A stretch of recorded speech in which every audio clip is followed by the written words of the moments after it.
Hey, thank you for reaching for the middle. I'm your host, James Donison. Today on the podcast, we're talking to Geoff Wilson. I've known Geoff for many years, and in that time, he's been wealthy, out of a job, teetering on a life out of control, but now it seems he's finally in control of his own destiny. On this episode, we're going to discuss why he decided to move from Canada and stay in a tiny town in Costa Rica with his mom. We'll talk about when and where we first met, selling silk and rayon men's clothing back in the late 80s, early 90s, his current career fortunes, online MMA host and creator, change coach, and financial wizard, and why he chooses to carry so much in one basket, how Costa Rica is dealing with COVID, and why he feels he's less affected by social distancing and restrictions.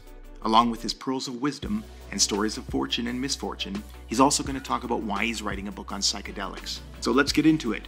Mr. Geoff Wilson! I hear that you went to get a vaccination shot and didn't quite work out for you. How did that go? What happened there? Seems to be a little bit of a history there of things. Yeah, I mean, I'm a what do you call a big vision kind of guy. I'm not a details kind of guy, and I seem to be the type of person that I'm the guy. Oh, just send Jeffrey. He'll do it. So today in Costa Rica, they had a new campaign that allowed for touristas or people that are applying for their residency to get vaccinated. I've been here for about 8 months during the pandemic.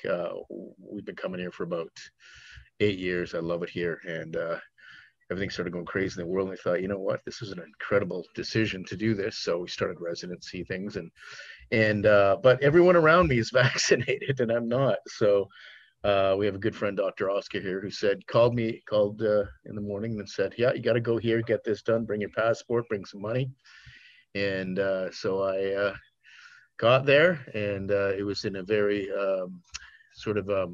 be like the favelas in Brazil. It's a really like low down community. A lot of people, probably 400 total that I would have saw go through there in the process. Wow. So mass vaccination. Yeah. And I'm a terrible person to wait in line. But I knew I was working on I did some book work for the book that I'm writing. Evolve the Parables of Plant Medicine. So I actually spent 3 hours writing, and it went by really fast. And when I got there, I started talking to them, and just before I got the job, they're like, "Oh, you have no caja?" I said, "No, but I've got my passport, and I'm applied for residency." And like, "Oh, well, you need to have the appointment. You got to have this number." And so I looked all around, and embarrassingly, he said, "I'm sorry, we can't give you a vaccination." So I think I was the only one who got kicked out of a vaccination today. And I put my tail between my legs, and as I started to walk out, and my mom was going to come pick me up, I started dialing my phone, and I realized I'd run out of minutes. So I had a good 25-minute walk to the grocery store to add minutes to my phone. As I was expecting to feel a little bit bad after the jab, and I said, "Hey, I know it didn't work out. We didn't have the right paperwork." And I said, "You probably gave me COVID because we probably gave me COVID. There's 400 people there. Somebody in there probably had them." So, good intentions. The road to hell, Jimmy, are paved with good intentions, and that's what we did here today. We got back though, and the silver lining is really. I realized I just can't sit down and write stuff. I have to be waiting to do stuff, and I hate waiting so much that it drives me to do stuff. So I was really happy with some of the stuff that I wrote, and that was my morning. And, okay, well, I have a couple things to that I want to get back to. So if I get to, remind me, because we're going to go through something else first. But what the heck are you doing in Costa Rica? And 49, you're 49 now? Yes, yeah. I am. 39 for life. But okay, 39 for life. And happy birthday, by the way. But I want to figure out what a 49-year-old man is doing in Costa Rica, who's from Canada, and he has to call his mom to come pick him up from a vaccination. So we'll get to that in a bit. But first of all, I just want to give full disclosure here and say, as a few of my guests are going to be, I've known them for a long time. Geoff and I have known each other for over 30 years, which is crazy. So that would make you less than 9, younger than 9 when we first met, if you're going by the 39-year-old rule. Crazy. And we met at a store in Canada. I'm not sure if it was international, but we met at a store called Randy River. Shout out to Nino Ferrero brand that sold silks and rayons, which I'm going to post a couple of those photos online for people to see what the clothing looked like. And we were salesmen there. And I was 15 and Geoff was slightly older. And that's when Geoff and I first met. Some of the greatest times. Yeah, I'm shocked that those stores didn't survive the test of time. There were some fantastic things there, from bolo ties bolo ties. to silk underwear. Yeah. Along with your silk suit. Man, it's funny. It's just all around that Canary Island, Randy River, below the belt kind of days back in when we were kids. And man, it was its own sort of fun, and man, it was great to be working with you then. And then we didn't talk for a long time, and then all of a sudden we became good friends in university. So yeah, it was it's been quite a journey, my friend, and I'm happy to see all the great things in your life with your family and your daughter and all that stuff. And I'm really proud of you, man. So it's great to see what you're doing. And yeah, man, I'm delighted that we are still friends. Yes, so am I. And that ends our podcast on that. No, just kidding. Bye-bye. Bye. First of all, what are you doing in Costa Rica? Like we're both from Regina, Saskatchewan. It's pronounced Regina for all international listeners. And we both had a good life in Vancouver until I moved to Australia, and you moved recently to Costa Rica, as you mentioned before. Tell me about your move to Costa Rica and what brought you there. Yeah, so my mom's a bit of an Indiana Jane, and an amazing woman. She traveled around the world. She did a 4-month tour, cruised around the world in the QE2.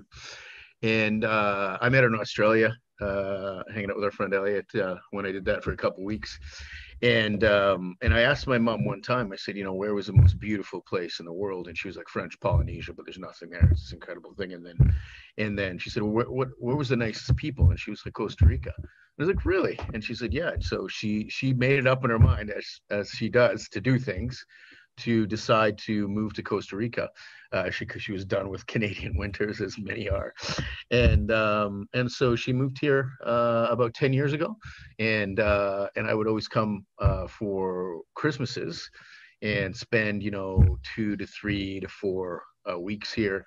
And as she's in the winter of her life now, around 80, I'm spending a little bit more time making sure we did about 10 grand worth of upgrades in the house this time, but coming out here and really getting to spend time. Now, the reason I'm here for an extended length of time, and this was 8 months this time, is I can work from anywhere in my job and what I do. And I was trying to come in November, couldn't get a flight out, got canceled, was all over the place, staying on friends' couches for 2 months, and then because my place was rented, and then got here, and I was like, when I saw the craziness, or what I thought was going on in the world, I mean, I'm only looking at TV channels, but I was like, I don't really like what I see with COVID. I don't really like what I see with sort of this insane, extreme battle and everything. And I was like, things just didn't seem right, and I'm going to stay here as long as I can. So that's sort of the long and short of it. Yeah, I'm in Costa Rica. This is my 8th month here. I'll come back to Canada for a couple months, get things done, and move back here.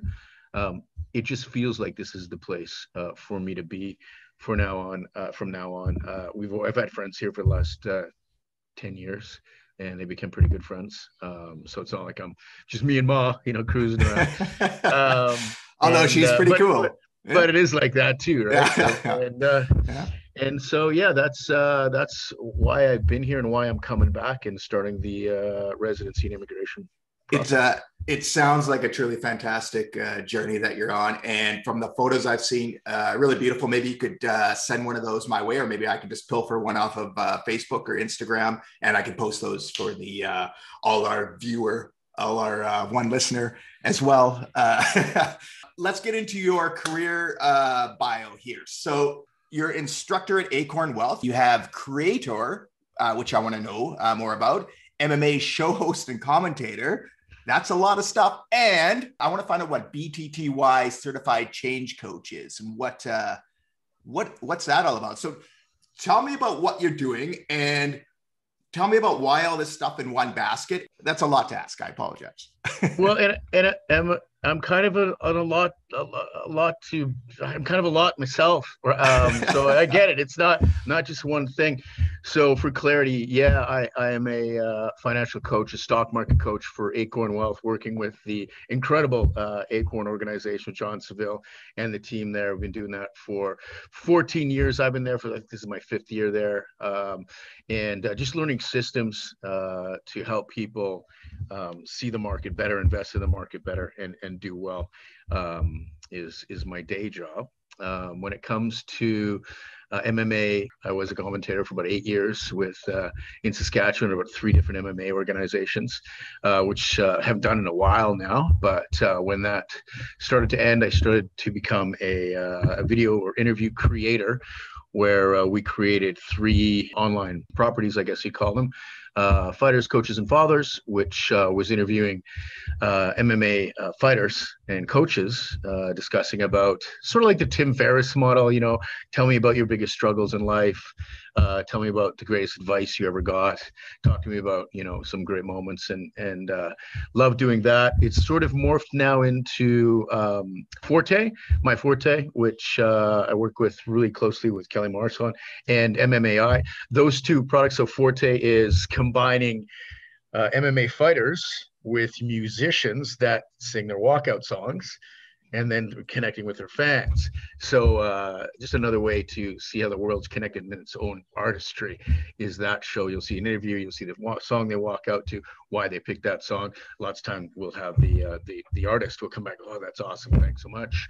And then MMAI is when we bring in the UFC 4 video game, let the fighters fight each other, try to see if we live in a simulated reality, combine AI of the UFC 4 video game with the actual fight, do look at the analytics and try to determine who's going to win that way. We interview MMA fighters, pros across the board, Bellator, UFC fighters, and guys coming up to do that just for fun and to really keep that passion of the fact that I won't be commentating, or it doesn't seem there's a lot of that stuff going on in Canada anyway, doing that. So that's job number 2. First one is the Acorn Wealth. The 3rd thing I did is really comes down to a conversation I had with Robin Black, who is an MMA commentator for Bellator.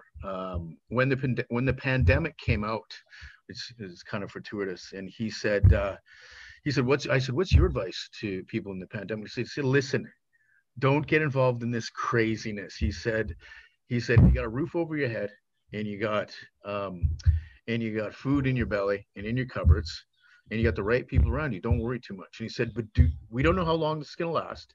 And he said, do not waste this time. Do not build some skills. Do not go and do something that you can't come out of the pandemic with a new set. Don't go backwards, but don't stay the same. Do something different. Build a more skill. Yeah, it was awesome. And I sat there for a long time. And I had recently started to microdose magic mushrooms, psilocybin, because I was going through some depression before all that kind of stuff. And I started really trying to understand, wow, it was really starting to work for me. I felt better. I felt more energized about my life. Hey, me again, just a little aside from this episode. Hope you're enjoying it so far. So Geoff and I recorded a really great section on how he discovered psychedelics and some epiphanies he had, depression he went through, and some of his former drug use.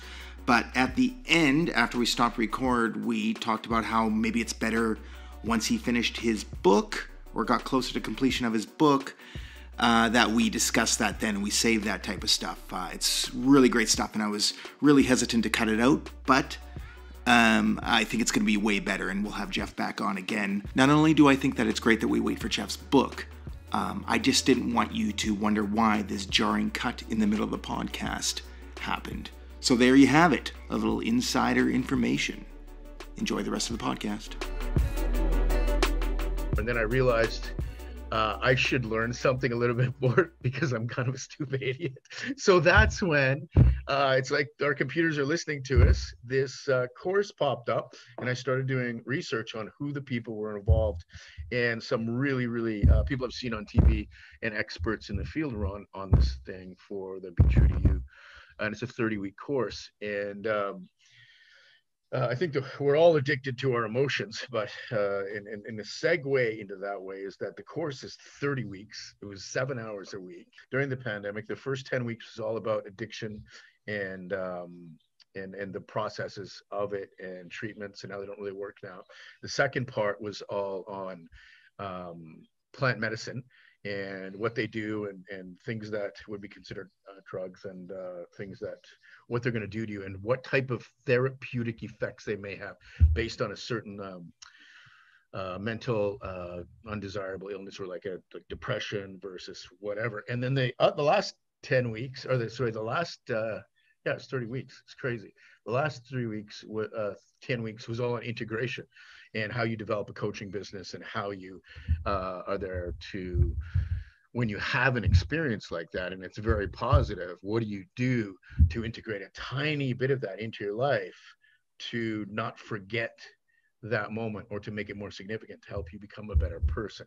And so that's when I became certified through that whole thing as a Be True to You certified, and I call it a change coach. They would say you're an entheogenic coach or a plant medicine coach, but we as coaches get to decide where we want to sort of specialize, and change was the place that I wanted to do. So that's sort of how I ended up doing that. And Costa Rica has some pretty lax laws and a lot of really good experiences around plant medicine. I mean, it's close to South America.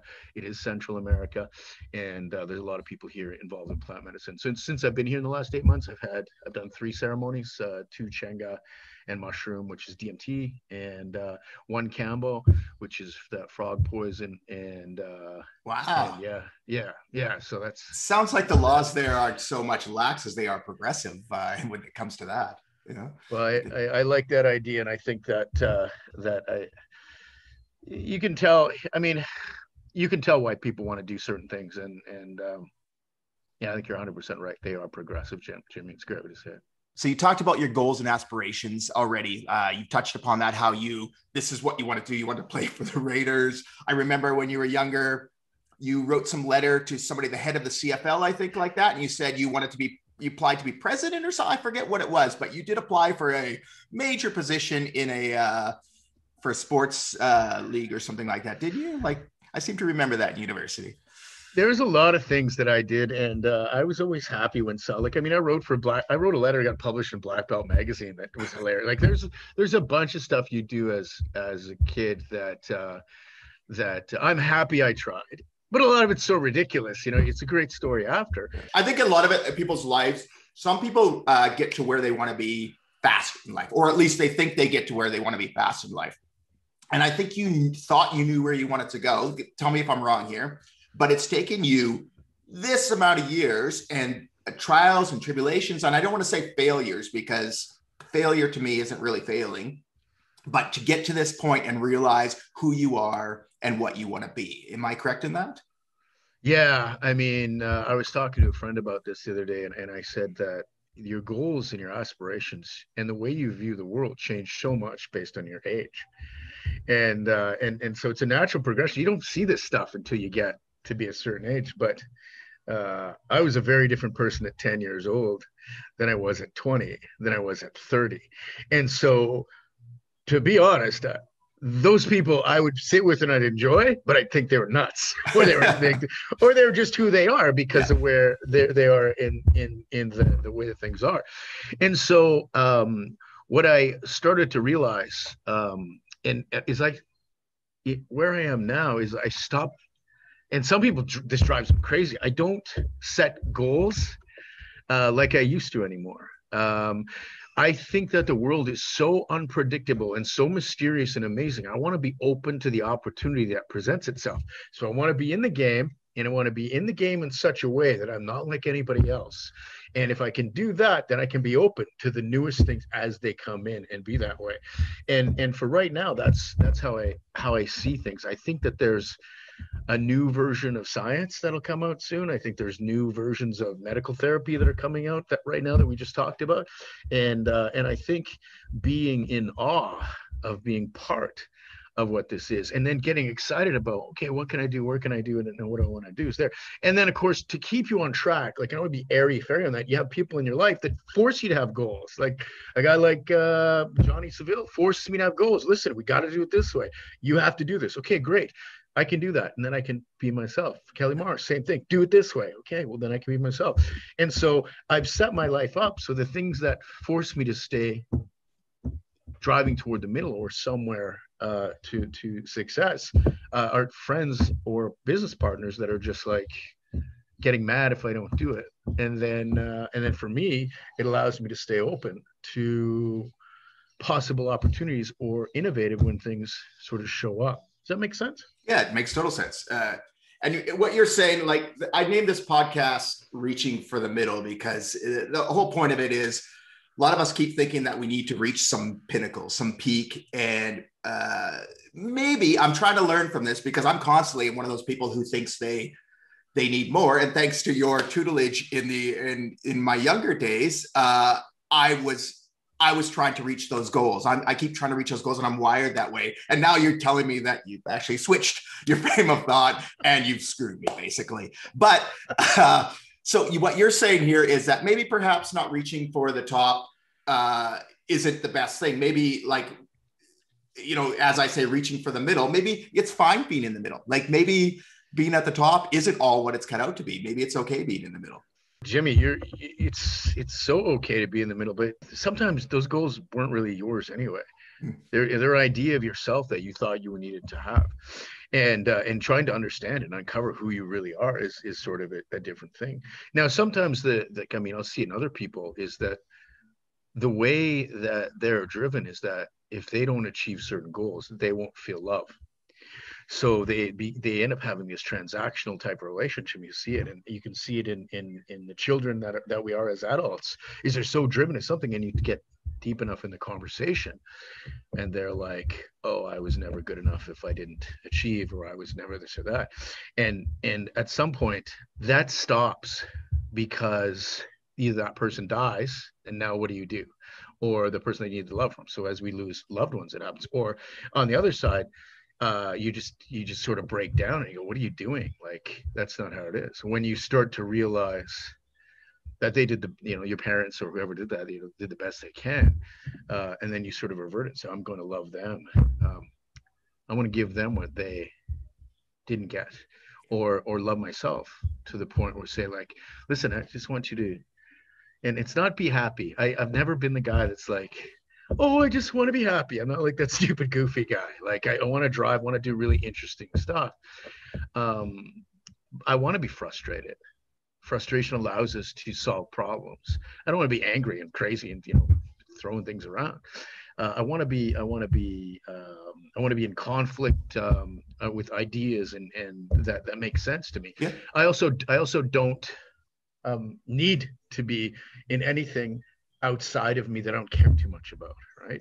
So reaching for the middle is the right path and as you get older, you realize that and there's times in your life when you have to be that person. But I think that at the age that I'm at, right, reaching for the middle and understanding the best use of your mind, your time, your energy, and answering the question, are you improving on a day-by-day basis? Yeah, I think you are. I think we all are. Are you making somebody else's life better? Yeah, I think we are. And when you say those are the only two things that I want to do, it's easy to have a successful life. And you're doing all the right stuff. Like it just sort of happens that way. If you focus on that two things, the middle, and then that's the middle ground, right? And in that middle ground, it's you're balanced, you're centered, and you don't care about your other goals from before. And in that moment, you find yourself. If you had a motto in life, or maybe you do, what's your motto? I mean, or does that go with you not sticking with those goals or whatever like that? Is maybe a motto something that you don't subscribe to? I mean, it change. I think it changes for the moments that are around you, right? There's so many smart things that to say that this is my life's motto. You'd be like, well, how long are you gonna live? 2 days? Like, it's too specific and narrow of a statement. But some things are so profound. Like Viktor Frankl, who wrote Man's Search for Meaning, who spent his life in Auschwitz in the Nazi concentration camp, how he lived as he saw everyone around him die, and how he was able to say that there is this space between stimulus and response. In that space where that thing happens and you get to respond in this space here, that's your true power. And if we can stop that power and in that place control and say, what's the best possible response for me to have right now, and for me to have them here and everyone around us in that moment, then you move from an incredible sense of Pavlov dog, ring, ring, ring, rah, or you go, I'm hungry, to the highest level of humanity or of being that you can be. And so if I was to live my life by a motto, it would be pause. It would be, hold on, let's think, don't. It's fun being an angry monkey, man. It's fun, but you get to control that. You can still pause and go, oh, what should I do here? I don't know. I kind of not crazy. Do you? Think. Yeah, let's act crazy and fun. Then you can do that. We've done that. Or you can sit back and go, wait a second. This is getting out of control. I need to ask a question before I get mad. And then it happens. So if I was to say it's a motto, it would be between stimulus and response, there's a space. And in that space is your power. And that's a Viktor Frankl quote. Very deep once again. We started out there and it reminded me of Al Pacino in Any Given Sunday, A Game of Inches, when he's doing the coach. And it brought me back to remembering when we were younger and we had the dare, the bet challenge, and you wanted to memorize that whole scene, which was once again for you like to do these big challenges. You like to do these big things. And me, I think my thing was, I'm not for 3 days. It was a 3-day challenge. I'm not going to eat chips or drink Coke for 3 days, Coca-Cola. And yours was, I'm going to memorize this whole speech. Well, in that instance, you happened to lose. Amazing. I think you had most of it. Amazing. And then you had to jump in a freezing cold pool. But the older you get, as Al Pacino has, you're sounding more and more Al Pacino, which is a compliment, my friend. Hoorah! I appreciate it. Remember those moments, but I'm a lot more like you now, Jimmy. I've got a bet going on with a friend of mine here right now. And just to share the reward and the punishment, not the goal. But the reward is I get to buy myself a new juicer because I got a really small one that's crappy, and the punishment is like, don't strive to have to give her my favorite hat. So it's things. I'm more to the middle now than trying to be like, you gotta learn this speech. And, but I thought it was more fun trying to perform it in front of you guys than anything else and screw it up. But I was so waiting for it. You were so into it for the first day. You were so, and then other things started happening. I still remember winning your favorite shirt as well from you, your black nice shirt. Ooh, and I kept it for like 6 months, and you were so upset, and I'd wear it out all the time, and finally I gave it back. But you kind of looked at me after I took it like, you're really going to take this? And I'm like, yep, because I love that shirt too. But I think I gave it back 6 months later. I'd still wear that shirt. It's great. Well, you were leaving or something, so it was a nice goodbye, bro. Yeah. Okay. Do you look up to others who inspire you, say entrepreneurs, athletes, celebrities? Hero worship for me, I like them to be a lot I like my heroes to be a lot closer than the TV. So, I mean, and you know this too, we've had some pretty incredible people around us. We've had pretty incredible teachers around us. And what I really like about people who inspire you. I mean, for the beginning, Tony Robbins is a huge inspiration to me. Like all that stuff. I love the NLP stuff, the stuff that really helped you think through psychological issues and how to actually erase bad memories. Like it was just cool how that stuff works. So I got really into that. Am I still like, yay, Tony? No, but the stuff worked when it needed to work then. Then I went to university, Dr. Paul Antrobus blew my mind. I wanted to be his Jedi Knight when I was a kid. I'll do whatever he does. I want to be exactly like him. And then 2 years later, learned everything I want to from him and then move on. there are some real special people around us at all times, and yeah, there's some great people on TV, right? But they're telling you how great they are, right? Yeah. I mean, even when we talk about Dr. Cameron Norman, when he starts doing his stuff on design thinking, I challenge his stuff. That's an amazing new field that he does.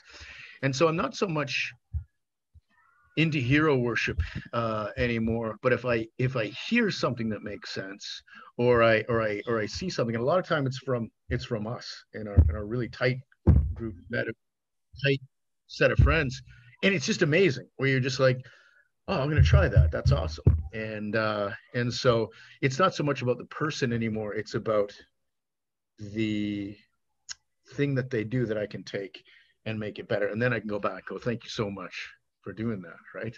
Malcolm Gladwell right now, his books, like I eat them up. And he has an amazing podcast as well. Oh yeah. Revisionist History is one of my favorites, and so there are some great thinkers out there. But I'm also a Bill Burr guy. Like I can't stop listening to this podcast. He's so crass and so out there. He's who he is and who he is as a family guy, and he's hilarious. And he's kind of like the anti-hero of the world that is today. And so yeah, those are the type of things I listen to right now. It's more important now to laugh and smile. And to smile and laugh than I think it is to do anything else. Yeah, I get what you're saying, because I think I don't really look up, because I used to work in TV for years and I met a lot of celebrities and nice people, but they're just people. I think my inspirations are, as you said, our friends and people that we get into when we do those online video chats. I'm constantly, I say stuff and then someone will have an opposing view, a polite opposing view, or say something. And I'm like, oh, and opinion changed, or that's an interesting take on it. I will start going down that road, or they say something that I'm like, wow. But person who really kind of inspires me in my life now, because she's around me all the time and I don't think I tell her enough, is my wife. My wife is amazing. She's one of the kindest, most compassionate people. So shout out to Kirsty. And it's inspiration all around, and great. It would be great to that if Chris Hemsworth, who lives somewhat near me, could come by and do some inspiration as well, because he seems like a cool dude. But I'll take my wife any day over Mr. Chris Hemsworth. So yeah. Shout out to Kirsty, man. For the times that I've met her, she's a fantastic woman, and you have a fantastic little girl there as well. So it's an awesome little family you got there, my friend, and that at some point really becomes everything when things get tough, right? It's true. It's true. So we've kind of discussed how you're dealing with COVID restrictions. Has there been lockdowns in Costa Rica? Or is it kind of, when you're saying lax, has it kind of been like, what's your perspective as an outsider? Somebody's perspective living there might be different, but what's your perspective, the outsider, what their reaction is to COVID? So I think we have to understand where I am. And I'm in Cocoa Beach. I'm 7 minutes out of Cocoa Beach, and Cocoa Beach is a town of 5,000 people, and it changes with tourists and all that kind of thing.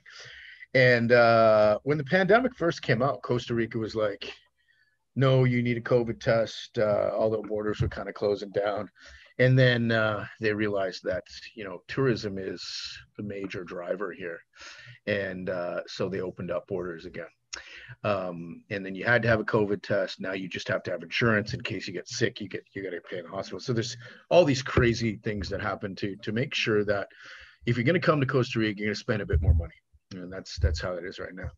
But I was in Vancouver for the beginning of March 2020, and I didn't make it to Costa Rica until December. And so my first month in COVID, I locked right down. I got bottles of wine and like food, and I'd shut right down for 30 days. I'm like, fuck, I'll do it. I work from home, so it didn't matter. And then it just didn't seem to stop, and it just kept going worse and worse and worse. Restaurants started shutting down, all this stuff, and I was like, what's happening here? And then I realized that I was talking to my friend Dave, who I work with, and I was just yelling about something completely different, about a stupid thing. And I was like, and I'm like, Dave, am I getting really angry right now for no reason whatsoever? And he's like, yeah. And I'm like, because I hadn't worked out in 30 days, the gym had been done. And I was like, forget this, man. And I had to find a gym. And once I found a gym, everything got calmer, and I could deal with it again. And I'm, as much as I may come off as a very extroverted person, I'm very cool. I'm very good introverted. I mean, I make a noise no matter where I go, but I can be alone in a room for hours at a time as an only child.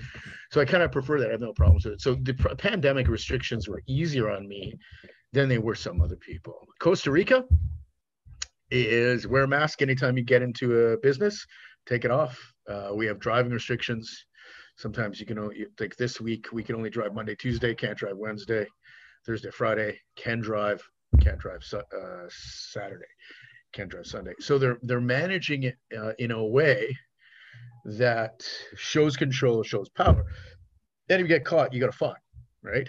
So that kind of makes, but to be honest, has my behavior overly changed since COVID? No, man, but you're talking about like, so let's think about this for a second, and we're friends here, but let's talk about a real moment. So, yeah. So I think COVID's real. I know it's real. It's I know real. Of course it is. Right? Yes. Yeah. But I mean, back in the day when people were suggesting, oh, well, is this really real or whatever? When I first started coming here, like, yeah, it's real. But you start going, is it so real that I can't see my friends? Is it so real? Like you kind of like, you get this drive, right? So think about my situation. I booked my ticket to Costa Rica, see my mom who lives here. I'm only spending 2 months here or a month here, but I'm going against travel restrictions that they've said, you know, you're not going to leave, but you are not doing what I'm supposed to be told. Other people lost their jobs in the government because they traveled during Christmas.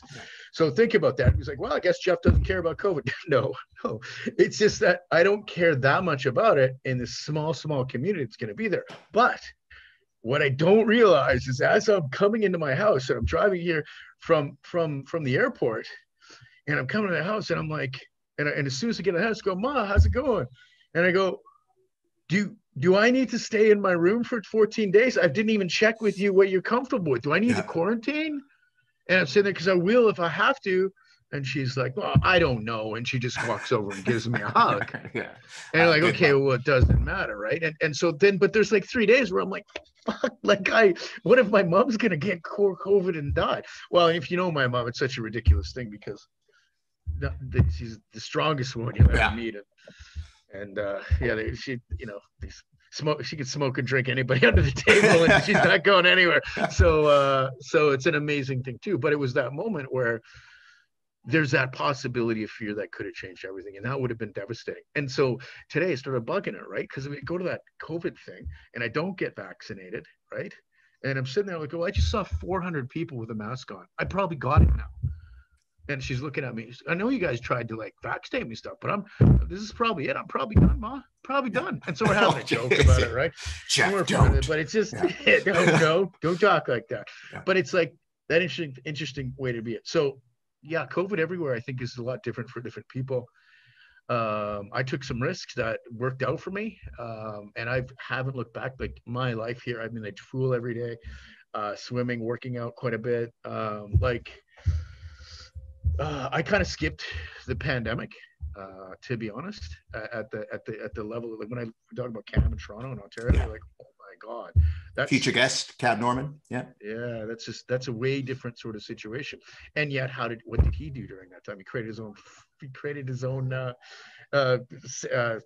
design academy, right? So like if you're stuck in jail, we did it like those jail guys that turn and get law degrees, man. You know, like we did it right. Robin Black's advice is right, man. You get stuck somewhere, grab a book, learn something. And sounds like you got a life degree. Yeah, life degree. Yeah, right. Just I tried to say something really cool there. I don't know if it came off. The degree in life. Do you have any advice if anybody's listening to this and they feel they just can't? They're just scratching. They just can't seem to keep their head above water. And no matter what they do in life, they just don't seem to be, they can't even reach the middle. Like, or is that perception? Like, what do you say to those people? Man, I think first and foremost, it's all temporary. None of this stuff's going to last. None of it. The bad stuff will not last. The good stuff will not last. The middle is kind of where you're always going to be bouncing to and fro. And then at the worst, like, I mean, to be honest, I think everybody needs to try magic mushrooms. Like, I think everybody needs to try golden teachers, like, or at least find something other than what you know. Find something new. to do, to whatever's going on with you, and then get out of your own way. One of the things that I realized in the last couple of years is that I'm kind of responsible for all the good stuff and all the bad stuff that's happened in my life. And whenever I'm most angry, it's usually because I'm arguing with somebody about somebody's telling me to do something. And if I just go surrender to the process, this is a fight I don't need to fight. And I can just turn it off or say, I'm going to walk away from this fight, or I'm going to actually let him win, or I'm going to fight. But like, you don't have to do what you did in the past. Let's do the reaching for an answer segment of the show, which is quick questions. You don't have any clue about these, so good luck. These are just quick answers. It's like a lightning round. So what makes you laugh? Funny stuff. Excellent. Okay. What makes you angry? Bullies. If you had unlimited cash flow and the ability to go anywhere, what would you be doing right now? Visiting friends wherever they were. Tesla or Ferrari? Tesla.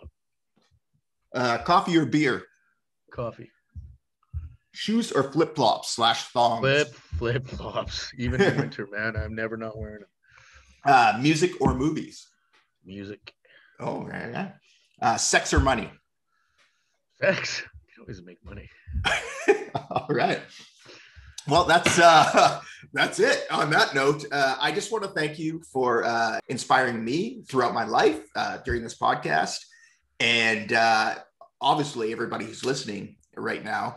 And you have a book coming out. What's the name of that book again, or that one that you're writing? The name might change, but what's the name of it? Evolve, the parables of plant medicine. And essentially the first part of the book is my experiences in my life that have happened to make me who I am. Second part of the book is psychedelic experience that I had that changed me. And the third part will be a set of interviews that I have with individuals that talk about their psychedelic experiences. And I did that book because you did this podcast in a competitive way. I was like, God, Jimmy's doing great stuff now too. I felt like I had to do something, and it was in me already. And so you inspired me to do it, man. So whatever I do for you, you do for me tenfold. Stop competing with me, because I feel I can never catch up with you in life. And you're constantly one-upping me, and I always look up to you, and you've always been my catalyst for inspiration or doing cool things or things that are crazy in life. So thank you for that. I want the viewers to, I'll put the links on my website for this podcast, but the MMA.I and My Forte, produced by Kelly Mars, as well as your change coach. Can people do stuff with you online, or how does that work? Or do you do stuff person to person? I've done some coaching already, but right now I need to finish the book first. So when that's all done, everybody can start. Wait till I'm ready for you, people. Not when you have a problem. Wait till I'm ready. So yeah, not yet, but I'll show you whatever you need. And Acorn Wealth. So you're making a lot of people a lot of money even during these this time of COVID. So or telling people not to spend money during this time of COVID. So people can get in touch with you as well. I'll put a link to Acorn as well, and the legend, the master, Johnny. So thank you very much, Geoff. It was great having you on the podcast, and I'll talk to you soon. It was my pleasure to be here, Johnny. Jimmy, thank you so much for it's on my mind too. Me. I know. Yeah. I think he's just texting me. I got work to do here, so he's yelling at me. That's okay. Get back to work. Make some money. All right, brother. Thank you so much. I loved it. I love to see what you're doing, and this is great, man. Looking forward to seeing more. What a great guest, wasn't he? Geoff Wilson. I can't wait till his book is released and we can talk about more of his experimentation with psychedelics, because that little bit that we cut out was so good. So disappointed, but that's the way it rolls. I put further information and links to most of what we spoke about online. The easiest way to find them is by searching Reaching for the Middle on Instagram or YouTube. Like and subscribe so you never miss an episode. And in a year from now, you can reach out to me and say, "You've gotten a lot better," which in my head translates to, "You really sucked in the beginning," which I probably did. My audio isn't that great. Cutting people off, this or that. But, who's good at a podcast at the start? I don't know. We have so many great guests coming soon, including Dr. Cameron Norman, who will discuss design thinking and why planning is of little use when it comes to life and career. And Melissa Stone, who you've probably already heard in the Reaching for the Middle promos. She's a career coach amongst many things. I think she could give Geoff a run for his money. And a natural, hilarious storyteller. Talk at you next time. Keep reaching for the middle.